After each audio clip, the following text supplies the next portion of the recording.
The city lights glittered like scattered diamonds across the skyline.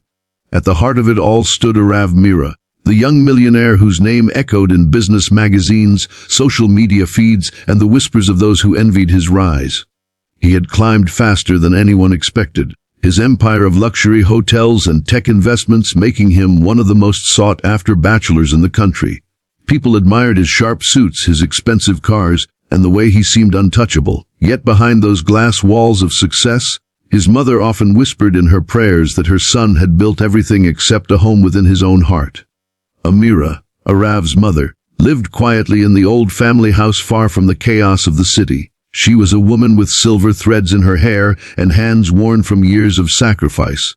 She had raised Arav alone after his father's sudden passing, working tirelessly, sewing clothes, cooking for neighbors, doing whatever it took to put food on the table. Every thread she stitched had carried a prayer for her son's future, and those prayers had worked. Arav had risen beyond her wildest dreams. Yet, as she sat alone in her small kitchen, drinking tea from the same chipped cup she had used for decades, she often wondered if her success as a mother had cost her his presence. Arav's girlfriend, Sophia, was the kind of woman the media adored. Her photographs appeared in lifestyle magazines, tall, radiant, with flowing dark hair that seemed to dance with the wind. She walked into rooms and silence followed, as though beauty itself had taken form. To the world she was perfect, but inside Sophia carried invisible chains of expectation, pressure, and the desperate need to be enough. She had grown up in a world where appearances mattered more than emotions, and though Arav gave her diamonds and designer gowns, she often felt she was losing herself. The story began on a quiet evening when Amira returned home after visiting the temple.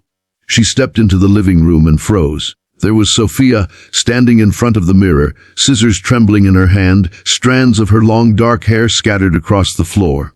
Her eyes were swollen, red with silent battles no one had noticed.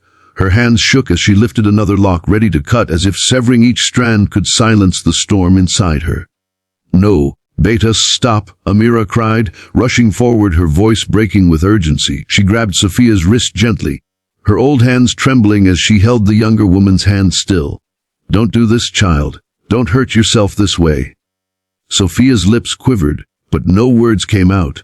Tears spilled over, and for a moment she looked at Amira not as Arav's mother, but as a stranger who had suddenly seen the truth. I don't feel beautiful anymore," she whispered, her voice so faint it was almost lost in the silence of the room. "No matter what I do, I feel empty. I feel like I'm drowning. Everyone sees me as perfect, but I don't even recognize myself in this mirror." Amira's eyes filled with tears. She gently placed the scissors on the table and cupped Sophia's face in her palms. "Your beauty is not in your hair, not in the clothes you wear, not in the pictures they post of you. Your beauty, Beta, is in the kindness you show, in the tears you cry, in the love you give. Don't let this world convince you that you are not enough." Sophia broke down, collapsing into Amira's arms. For the first time in years, she felt the embrace of a mother, a warmth she hadn't known since childhood. Amira stroked her hair softly, whispering words of comfort. "I begged God every day to give my son someone who would stand by him with love, and he sent you. Don't let the weight of this world crush the soul that was meant to shine." As Sophia wept, a soft knock echoed at the door. Neither woman noticed it at first. Amira kept whispering, holding Sophia as though she were her own daughter. But the knock grew louder, urgent. Finally, the door opened and Arav stepped in, his phone still in his hand, his voice ready to command. But the sight before him stole every word from his lips. His girlfriend sat on the floor, broken, hair scattered around her like fallen leaves, his mother holding her tightly, her eyes pleading with him as if begging him to finally see what she had seen all along. Arav froze, his chest tightening. The millionaire who had faced boardrooms, cameras, and the harshest critics suddenly felt powerless. For the first time in years, he saw beyond the surface.